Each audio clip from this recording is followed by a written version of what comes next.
All right, well, thanks everyone for coming. We all really appreciate everyone coming out tonight. And I just wanted to cover a couple things first. So apparently everyone's found the bar okay over there. And up here we just had a table with some pictures of Dad. And he's also very good. He read a lot and he loved to mark up all his books with funny sayings and everything. So there's actually books here on the side that if anyone wants, you can feel free to take. They'll have like little funny sayings Dad had, and we have plenty back home. So we'd rather have everyone else have them than just take them to a used bookstore. And in the corner there, we have a box for if anyone would like to write down any thoughts about Dad. And we also have a scrapbook that he kept with a lot of funny VA stuff, especially. And I think that's about it. There's a guest book over there that you can sign if you haven't yet with the address. If you put your address, he had just finished up his journals. And all these funny stories they had. And we were just meaning to turn them into a book. And we'll probably make a bunch of copies and mail them out to people. But yeah, a lot of his funniest stories in there and everything. All right, well, and I just wanted to thank everyone on behalf of my family. We really appreciate all the emails and phone calls and letters and flowers and everything else. It helped a lot during the last couple of weeks. So thanks, everybody.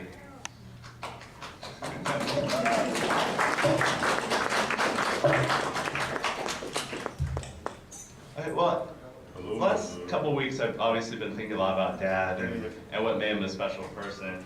One of his favorite quotes was from William Wordsworth, and he said, "The best portion of a good man's life are those little unremembered acts of kindness and love." And I think probably almost anyone in this room, for every time Dad was nice to you all, there's probably 100 times that you don't even remember it, but he was just so special with people and things like that. But ultimately, I think his main thing was his gratitude.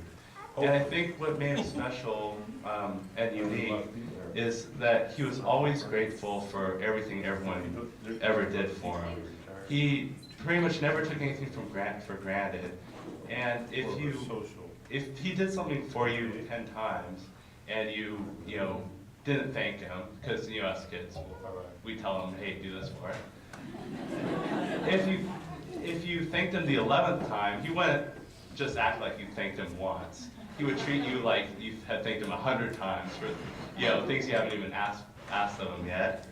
So, and I think just that every day having gratitude, I know he's grateful for knowing all of you, is what really made him special. I think, I realize probably I take too many things for granted, and I don't think he ever really did, except maybe when you woke him up from a nap. Then he'd get a little cranky. And the other main point is from Luke 6:30. Give to, and it's a long section, but I'll cover the best bit. Give to everyone who begs from you, and from one who takes away your goods, do not demand them back. And I think if you looked at Dad, that's an impossible standard for anyone to meet. But I think if you looked at Dad, he was so generous that all he really wanted in life is his friends, his family, a donut in the morning, good books, and some of those he probably hated, but he at least finished all of those. A sausage biscuit. And I'm not crying yet. I'm just really sweaty up here.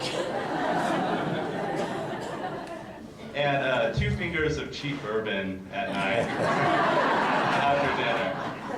And so someone that worked as hard as he did and earned as much as he did, pretty much that comes to and his cable so he can watch football. 20 grand a year, and I think pretty much the whole rest of it he spent on other people. And so if anyone can meet the standard of just anyone who begs anything of you, just give it to them, I think he came the closest. If anyone here knows anyone who comes more closely to that than my dad, I'd sure as hell like to meet him. So bring him out. And I think, and just from remembering what he did, we were thinking last couple of weeks what charity or what we should recommend that you all donate in lieu of flowers, that sort of thing.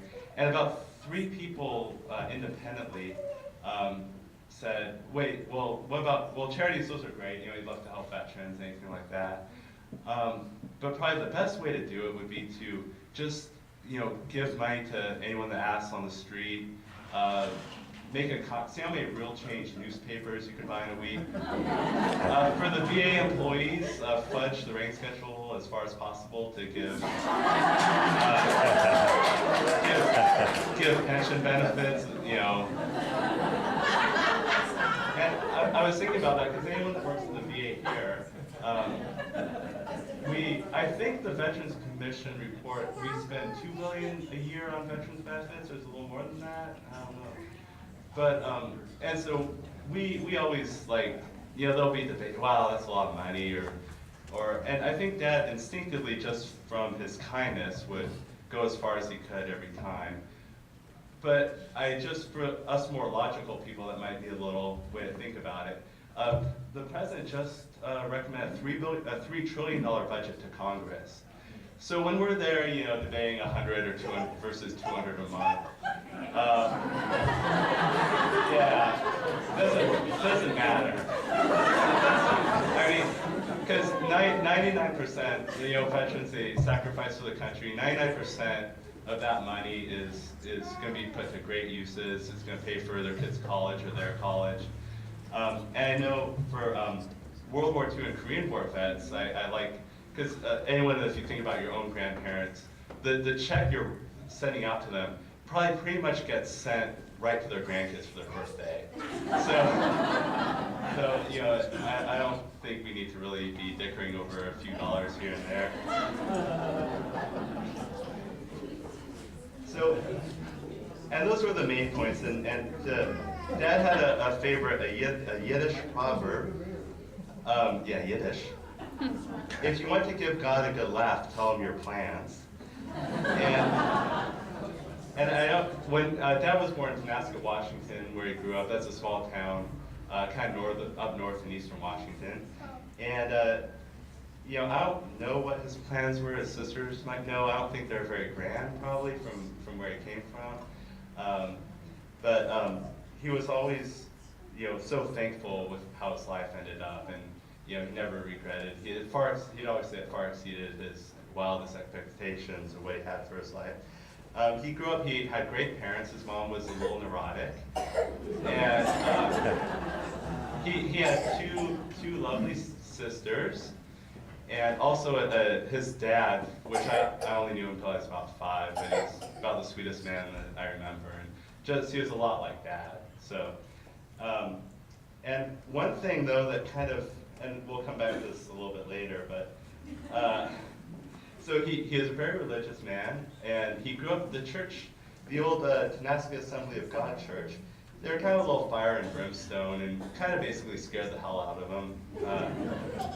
I think like a story about him being 10 and he had to stand up in front of the crowd and the preacher said, confess your sins to us, and the 10-year-old is like, I don't think I really done it wrong.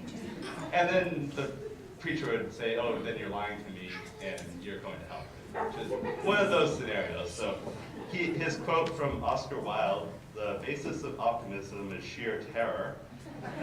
And he references, I found, he referenced it specifically to Tonasket Assembly of God Church.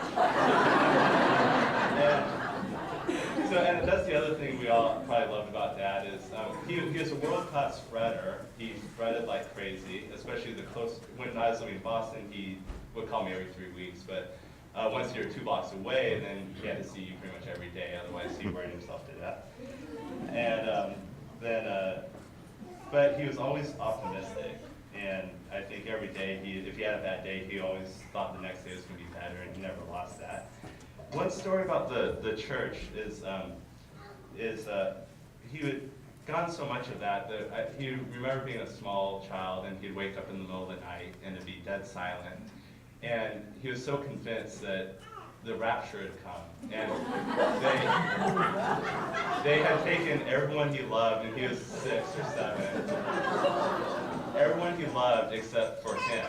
And so the only way he could go back to sleep and feel okay again was he would, like, I think, sneak out of his bedroom, and out from the door he could see his dad's big feet sticking out from under the covers, because he knew that if rapture came, his dad would get taken.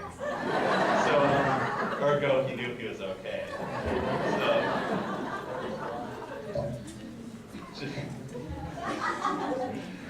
and then just real quick, after tenacity, he somehow managed to get a bachelor's in English literature at Seattle Pacific University. He's always sold his intelligence short, but he makes it sound like it's basically a miracle they made it.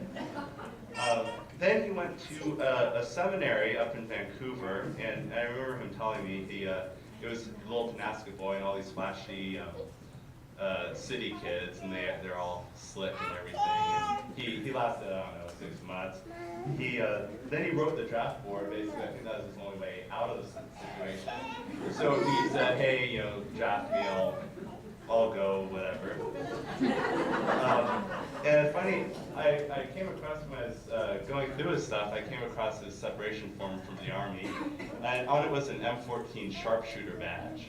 And I know growing up he might have fired, you know, small rifle there, here and there, but I remember the story he told me where he had 2 drill sergeants.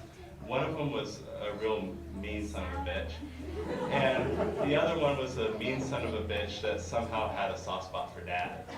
So, and this is, I'm probably dramatizing it, but something like he tried to hit the target with the M14, you know, a million times. It kept on coming 3 feet short.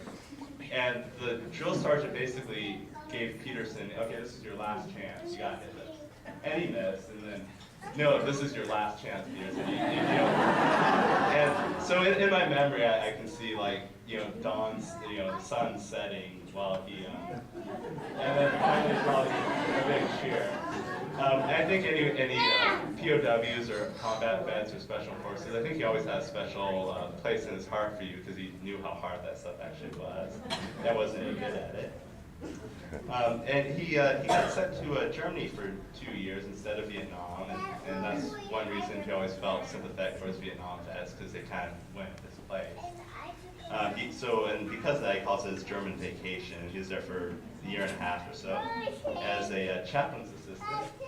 And a lot of veterans here that maybe he worked with, he'd always introduce himself as Spec 5 Peterson, meaning that he kind of felt like he didn't really do much. I think he drove a Jeep around, taking the chaplain around, but that's about it.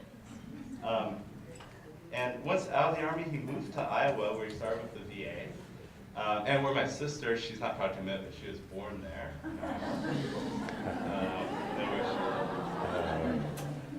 She likes to forget that. He started work at I think the Des Moines regional office, and then he you know, moved back to Seattle shortly thereafter. He started the Seattle VA, I think, in 1974, 75, something like that. I was going to have, I think Frank Izzakowski is going to say more about his VA career, so I'll kind of skip that just a bit. And so I wanted to talk more, just a little bit about him as a father, and he was the best dad probably any of us could have asked for. There was basically no discipline in our family. But the way he overcame that was, from the time you're 5, he treated us as we were like his best friends. And he hardly ever talked down to us. He always said, even when you're 7, he says, oh, you're smarter than I am, you can figure this out. So he never needed to discipline us at all, because just the fear of disappointing him was enough to kind of keep us in line, more or less. The one thing, and there's probably about 7 or 8 people here that are familiar with this, the one time you could push him over the edge is if you're down in the living room with your friends at 2 in the morning playing video games or whatever. Someone at some point had bought him, I don't know if it was himself, but tidy whities, but they were jockeys, but they were like purple and hot pink and all kinds of colors. And he would come running down wearing nothing else from his bedroom, and basically, God damn it, you kids, you know, keep it. And the best part was usually he wouldn't put on his glasses, so he'd just come in there like squinting. And he, a lot of times he wouldn't even, he would like get real close and kind of stare. And so we're his friends, he'd try to figure out who he was. And then, all right, Arthur, you go home, God damn it. It's 2 in the morning. Okay. And so that kind of, all the childhood friends we have, they're kind of separated into 2 camps. Those that have seen that happen. And those are the ones we're still pretty much close to today. And the ones that had never seen that, we all drifted apart. So, and probably the best way to describe it is, Pat Conroy said, a slight touch of friendly malice and amusement toward those we love keeps our affection for them from going flat. And as people that work with him know, he loved us all, that he'd love to coach us too. And we actually, from an early age, we called him Jackass. And we have a picture back there we took recently of us as adults with a sign, "We love our Jackass." And I'm still not sure which title he's more proud of to this day, Dad or Jackass. He would try to trick us, fool us, confuse us, embarrass us, any way possible, and it was all in good fun. He kind of described our family as a circus at our house when people would come over. It's really interesting. People would come in and they'd come into our living room, there'd just be chaos, and a lot of times we didn't really know for sure who it was. But you could tell in about 10 minutes as we're saying insulting things to Dad, and he was starting to throw stuff in the fire, whatever. Half the people, within 10 minutes, you could tell half the people would be coming back, time and again, we'd see them a lot. Half the people would try to find a way to politely leave. They had never seen anything quite like it, and they're kind of I don't know, it's a little too much for them. There's no real normal family structure. We're all kind of just in it together. And we did have a lot of fun. And one thing, though, he wasn't that great at was the whole marriage thing. Although he does like to point out, he could probably be a lot of people in this room, he was married for, I believe, 32 cumulative years. And I think that's worth something. But we had a few periods there of, like Dad and I, my last few years in high school, just me and him in this big house with 5 bedrooms. So we had that was our bachelor days, we called it. But he loved, one of his favorite books was The World According to Garth by John Irving. And this quote he really liked it, and this is it's describing Garth, the character, but it describes him perfectly. Ironing was the only task of conventional housewifery that he rejected. The cooking, the kids, the basic laundry, the cleaning up, he did them a little compulsively. He swore at errant clothes, dishes, and toys, but he let nothing be. He was manic for picking things up. The house was never untidy, was never dirty, but there was always a certain taste to the neatness of it.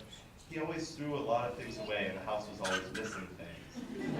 And he loved keeping the fire going, probably late into the spring when we were all begging for him to stop. He was I think he worked in the Forest Service growing up, and little pyromaniac. But I can't count how many times that you would be looking for something, and you went to save the Sears catalog for Christmas with all the toys or whatever, something for school even, and you would ask him, "Hey, Dad, have you seen this lying around?" And he'd just kind of give a helpful glance at the fireplace. And so he used much of our stuff as basic kindling. And also, and people that know this, he used to get up every morning about 3 o'clock or so, 3:30, basically, I think for the last 40 years. And C.S. Lewis, one of his favorite authors, said he loved the empty, silent, dewy, cobwebby hours of the early morning. That was one other time you could piss him off if you got up. He needed about 1 hour to himself every morning. But then, later we used to, as our sleep cycles changed as we were kids, there was always one lucky one who would get up about 5 o'clock and the others would still be sleeping. And he'd always sneak you out to Dunkin' Donuts or something for so that was always, we each had about 2 years of that, and that was probably the best couple years of our lives, I think. Okay, and just briefly about the VA. From Ecclesiastes 3:22, there is nothing better for a man to rejoice in his work.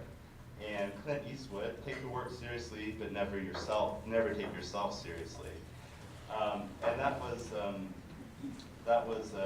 I think probably the essence of the VA. He always loved working there. He said that was really his mission in life. And those of us who know him from work knew that he took that very seriously, but always was pretty much a clown at work, I guess. One thing, and I think he helped me a lot. I started at the VA about 3 years ago or so.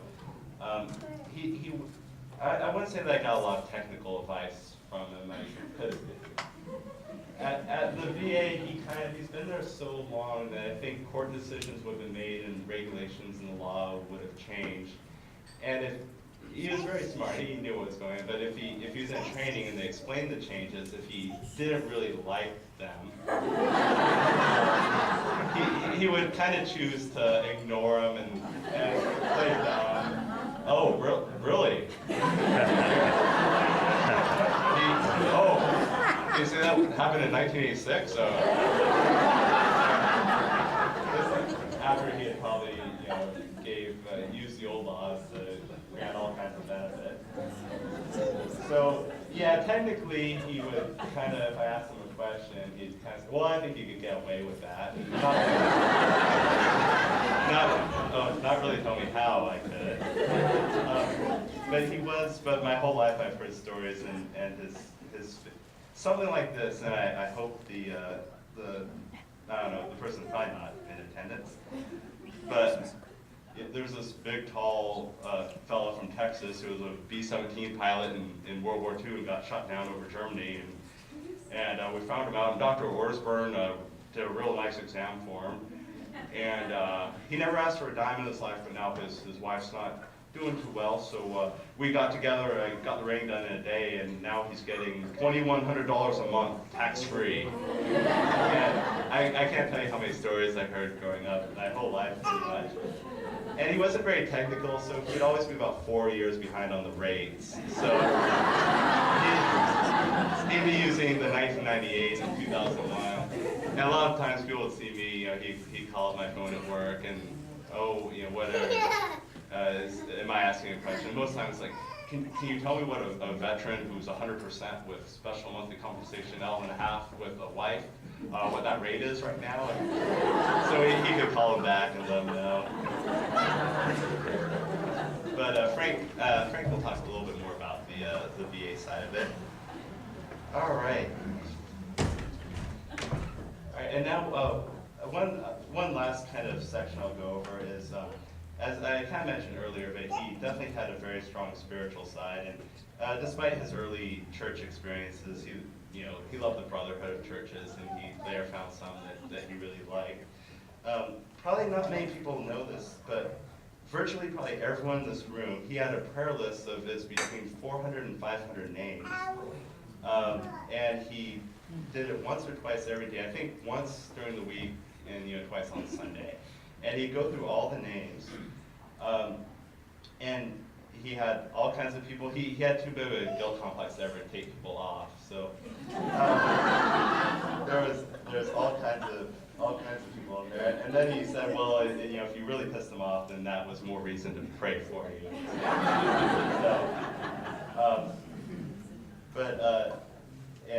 So this is kind of how I felt a little bit about it, but there's a joke here, this is a little long, but from Matthew 6:5, when you pray, you must not be like the hypocrites, for they love to stand and pray in the temples and at the street corners, that they may be seen by others. Truly, I say to you, they have received their reward. But when you pray, go into your room and shut the door, and pray to your Father who is in secret. And your Father who sees in secret will reward you.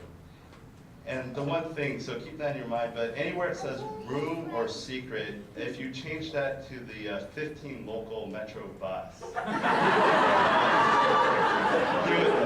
you'd be a little bit closer.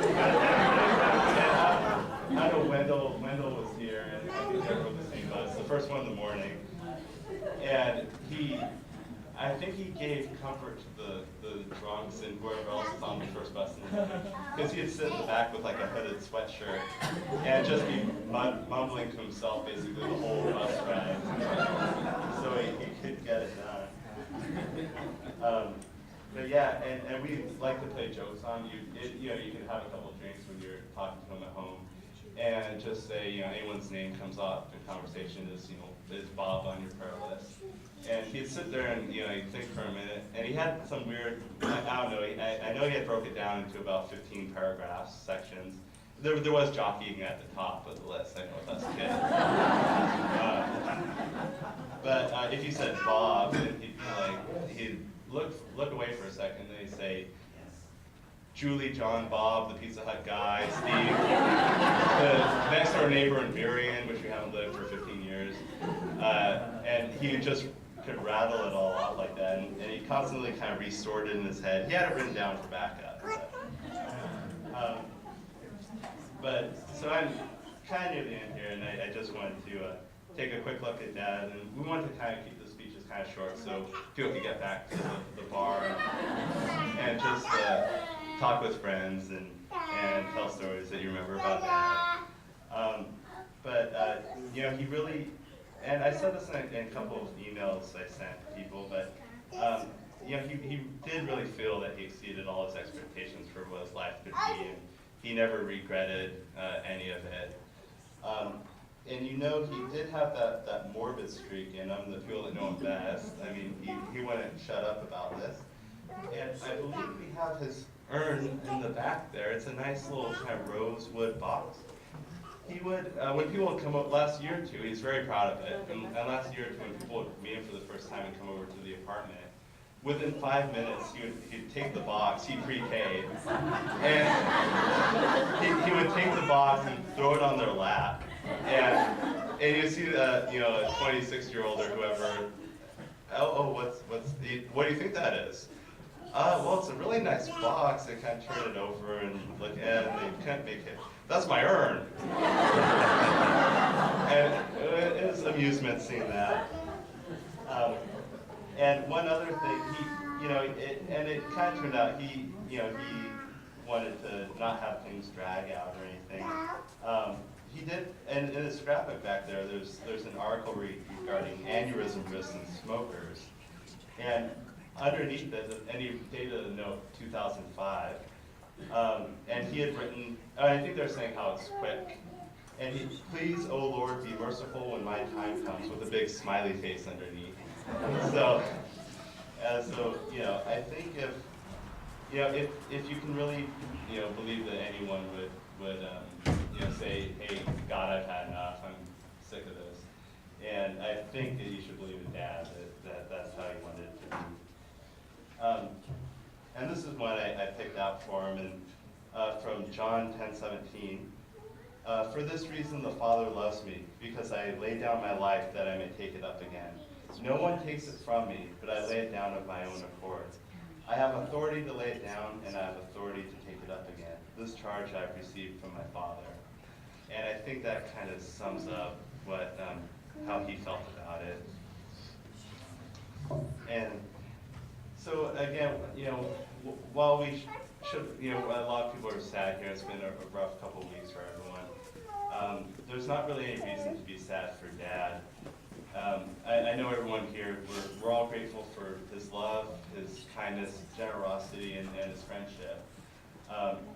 But for all that he gave us, and again, what made him so unique, was that he was even more grateful to us for what we gave him.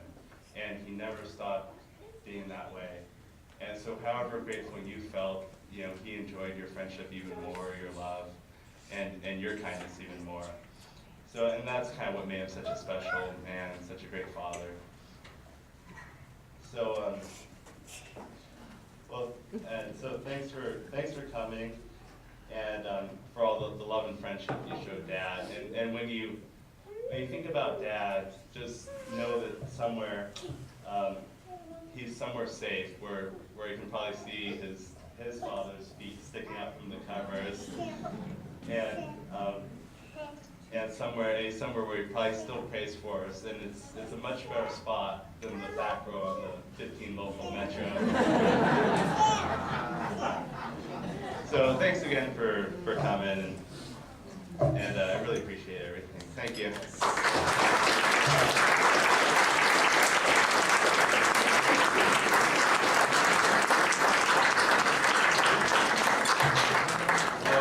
Frank, would you like, and Frank's going to talk a little bit about his VA.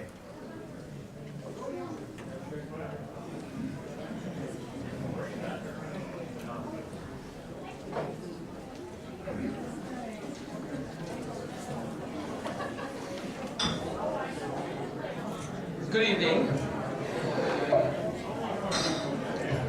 As most of you know, I've only been with the VA for about 8 years. Before that, I was with several other federal agencies. And the first week I started with the VA, I was introduced to Dave. And if you all know, when you would shake his hand, he'd do that little hoochie-coochie with his index finger. And the next thing he did was try to show me where the horse bit him. And after that, I knew, hey, this is a great guy. I'm going to like him. And to show you, you could all probably count on one hand how many times I've worn a tie in the last 8 years. The only time has generally been going to POW functions. So, and he always gave me a hard time on this Winnie the Pooh tie that my kids bought me, so I wore it tonight in honor for him. But Dave was one of the last of the great guys. I really got to know him working with the POWs and going on these conferences. I remember we're walking through the airport in Denver one day. I said, Dave's got his hand carry luggage. I said, where's your suit? Because, you know, we have to dress up to do our presentations. And he goes, oh, it's rolled up in here. And he shows me this little duffel bag. But Dave loved working with the POWs. I think that was his happiest moments at the VA, was when he could work with them and help them get what they were due for all the years of suffering and that they've gone through. And I know he hated public speaking. I mean, who likes public speaking? I mean, I don't. But I know Dave hated it, yet he would go up there and do his presentations to teach other VA employees what they went through and how to treat them and how to help them, just because he wanted to make sure that they would get treated properly throughout the world. Dave was a hoot to travel with. I mean, he was a lot of fun to travel with. And I don't know, he always drank, what is that rot gut he used to drink? That's it. I never tried that, but he used to always like that. And he used to always say, you know, what amazed me most with him is he always would say, I'm just a dumb Norwegian from Tenasket. And yet that guy had more knowledge than most anybody I know at the VA. I mean, he'd know more about which regulations for rating are which. I think the only other person was Chichester, because he memorized the regulations. But Dave was always willing to help, and he was always calling me when there was a POW question. How much is this rate? How can we do this for this person? And I mean, we generally talked almost every day. And even when he retired and came back as a retired annuitant, he would always try to help me so we could help the POWs, because I think that was his life's work. He loved working with those guys. And I would tell them when we go to these conferences, again, that the only time I wear a tie was POW functions. But